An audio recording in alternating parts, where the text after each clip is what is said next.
ഋഷി അരുൺ ബാബു, ഇവിടെ നമ്മൾ കാണേണ്ട കാര്യം കഴിഞ്ഞ 4 നിയമസഭാ തെരഞ്ഞെടുപ്പുകളിലും കൊല്ലം ജില്ലയിൽ ബഹുഭൂരിപക്ഷം നിയമസഭാ മണ്ഡലങ്ങളും ഇടതു മുന്നണിയാണ് ജയിച്ചത്. CPM-ഉം CPI-യും പ്രത്യേകിച്ചു. പക്ഷേ ലോക്സഭാ തെരഞ്ഞെടുപ്പിൽ നമുക്കറിയാം 2014-ലും 2019-ലും തോറ്റു. ഈ 2 തവണയും നിയമസഭയിലേക്ക് വമ്പിച്ച വിജയങ്ങൾ ഇതേ ഈ ലോക്സഭാ കോൺസ്റ്റിറ്റ്യുവൻസിയുടെ പരിധിയിൽപ്പെടുന്ന നിയമസഭാ മണ്ഡലങ്ങളിൽ നേടിയതിനു ശേഷമാണ് ലോക്സഭയിൽ പ്രേമേന്ദ്രനോട് തോക്കുന്നത്. എങ്ങനെയെങ്കിലും പ്രേമേന്ദ്രനെ തോൽപ്പിക്കണമെന്നുള്ള ഒരു തരത്തിലുള്ള വൈരനിര്യാതന ബുദ്ധി നിശ്ചയമായും ഇടതുപക്ഷം സംബന്ധിച്ചുണ്ട്. അപ്പോൾ വീണ് കിട്ടി, അതാ ഇങ്ങനെ നരേന്ദ്രമോദിയുടെ കൂടെ ഇരിക്കുന്നു, അതുകൊണ്ട് ഇയാൾ സംഖ്യയാണ്, സംഖ്യയായ പ്രേമേന്ദ്രനെ വോട്ട് ചെയ്യരുത്. ഇങ്ങനെ ഒരു പൊളിറ്റിക്കൽ നറേറ്റീവ് നിങ്ങൾക്ക് ഉണ്ടാക്കിയെടുക്കാൻ കഴിയും എന്നുള്ളതിനപ്പുറത്തുള്ള എന്ത് പ്രാധാന്യമുണ്ട് ഈ വിരുന്നിന്?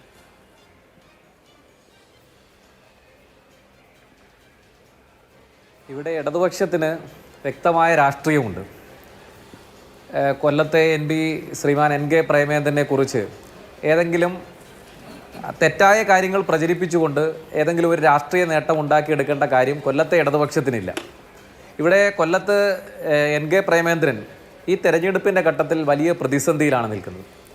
അദ്ദേഹം കഴിഞ്ഞ തെരഞ്ഞെടുപ്പ് ഘട്ടങ്ങളെല്ലാം മുന്നോട്ട് വെച്ച നിരവധിയായിട്ടുള്ള വാഗ്ദാനങ്ങളുണ്ട്. ഒന്ന്, കൊല്ലം ചെങ്കോട്ട ദേശീയപാതയുടെ വികസനം. 2, കൊല്ലം ചെങ്കോട്ട റെയിൽവേ പാത, തിരുവിതാംകൂറിൽ ആദ്യത്തെ റെയിൽവേ പാതയാണ്, അതിൻ്റെ വികസനവുമായി ബന്ധപ്പെട്ട്.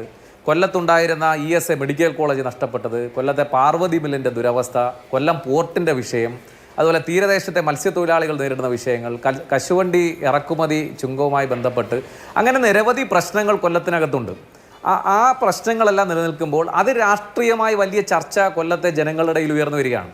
അപ്പോൾ ഈ തെരഞ്ഞെടുപ്പിൻ്റെ രാഷ്ട്രീയത്തെ മറ്റൊരു നിലയിലേക്ക് കൂടി കൊണ്ടുവരണം. മുൻപ് ലഭിച്ചതുപോലെ BJPയുടെ വോട്ട് ലഭിക്കണം. ഇപ്പോൾ ഇവിടെ പറഞ്ഞതുപോലെയുള്ള വിഷയങ്ങൾ മാത്രമല്ല, നേരത്തെ പറഞ്ഞതുപോലെ ഇപ്പോൾ മകൻ്റെ വിവാഹത്തിൽ പങ്കെടുത്ത വിഷയമല്ല. നിങ്ങൾ മനസ്സിലാക്കേണ്ടത് നമ്മുടെ സുരേഷ് ഗോപിയുടെ മകളുടെ വിവാഹത്തിൽ റോഡ് ഷോ നടത്തിയാണ് സുരേഷ് ഗോപിയുടെ മകളുടെ വിവാഹത്തിൽ നരേന്ദ്രമോദി പങ്കെടുത്തെങ്കിൽ ഒരു ഷോയും നടത്താതെ ഈ NK പ്രേമേന്ദ്രന്റെ മകന്റെ വിവാഹ സൽക്കാരത്തിൽ പങ്കെടുത്തു.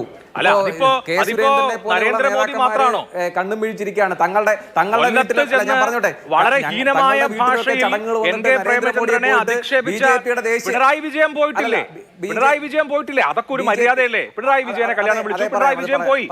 മുമ്പ് ഞാൻ അദ്ദേഹത്തെ ചീത്ത വിളിച്ചിട്ടുണ്ട്, അതുകൊണ്ട് പോകുന്നില്ല എന്ന് വിചാരിച്ചില്ലല്ലോ. BJPയുടെ സംസ്ഥാന അല്ല, ഞാൻ പറഞ്ഞോട്ടെ, ഞാൻ പറഞ്ഞു പൂർത്തീകരിച്ചോട്ടെ. ഇവിടെ സംസ്ഥാനത്ത് BJPയുടെ നേതാക്കന്മാരുടെ നിരവധി വീടുകളിൽ ചടങ്ങുകളൊക്കെ ഉണ്ടായിരുന്നു, എവിടെയും പങ്കെടുത്തിട്ടില്ല. അത് മാത്രമല്ല, ഇപ്പോൾ നിങ്ങൾ മനസ്സിലാക്കേണ്ടത് കൊല്ലത്തെ ഫാത്തിമ മാതാ കോളേജിൽ ഒരു ചടങ്ങുണ്ടായി.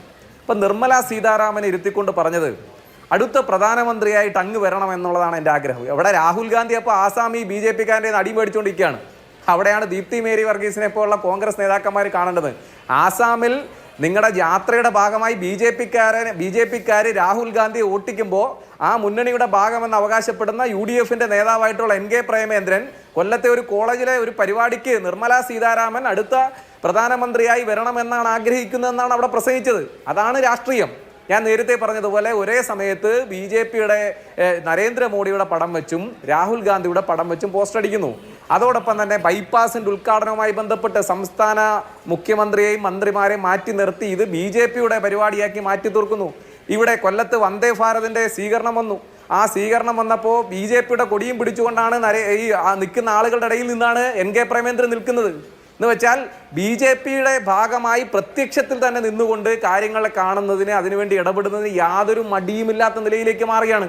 ഇപ്പം നിങ്ങൾ മനസ്സിലാക്കേണ്ട, ദീപ്തി മേരി വർഗീസ് ഇവിടെ പറഞ്ഞു, ബഹുമാനിയായ കോൺഗ്രസ് നേതാവ് ഇവിടെ പറഞ്ഞ കുറേ കാര്യങ്ങളുണ്ട്.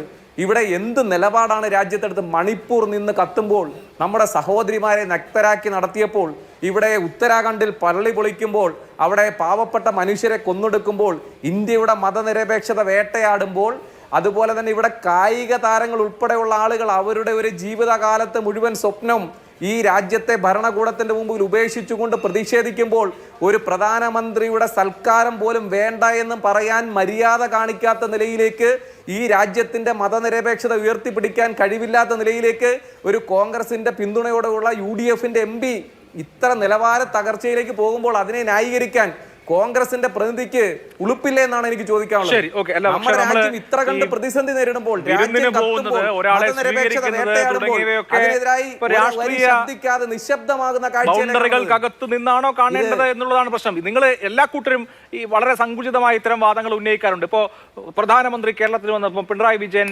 കൈകൂപ്പി സ്വീകരിച്ചു എന്നുള്ളതിനെ ഇതുപോലെയാണ് കോൺഗ്രസ് ചിത്രീകരിച്ചത്. വേണമെങ്കിൽ ഇപ്പൊ താങ്കൾ പറഞ്ഞ ടോണിൽ മണിപ്പൂരിൽ വർഗീയ കലാപം നടക്കുമ്പോൾ പ്രധാനമന്ത്രിക്ക് മുമ്പിൽ കൈകൂപ്പാതെ നിലപാട് ഉയർത്തിപ്പിടിക്കാമായിരുന്നില്ലേ പിണറായി വിജയൻ എന്ന് വേണമെങ്കിൽ ചോദിക്കാം.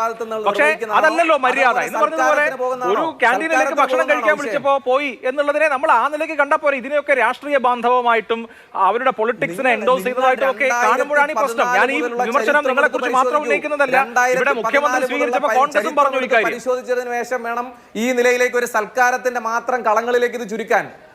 2014 മുതലുള്ള തെരഞ്ഞെടുപ്പ് ചരിത്രവും ഇന്ത്യൻ പാർലമെന്റിൽ നടത്തിയ പ്രസംഗങ്ങളും അദ്ദേഹത്തിന്റെ പെർഫോമൻസുകളും BJP വിരുദ്ധ രാഷ്ട്രീയം ഉയർത്തിപ്പിടിക്കുന്നതുമായി ബന്ധപ്പെട്ടിട്ടായാലും അദ്ദേഹത്തിന്റെ നിലപാടുകളാകെ പരിശോധിച്ചിട്ട് വേണം ഒരു സൽക്കാരത്തിന്റെ കളങ്ങൾക്കകത്തേക്ക് മാത്രം ഈ വിഷയത്തെ ചുരുക്കാൻ. ശരി, ഓക്കെ.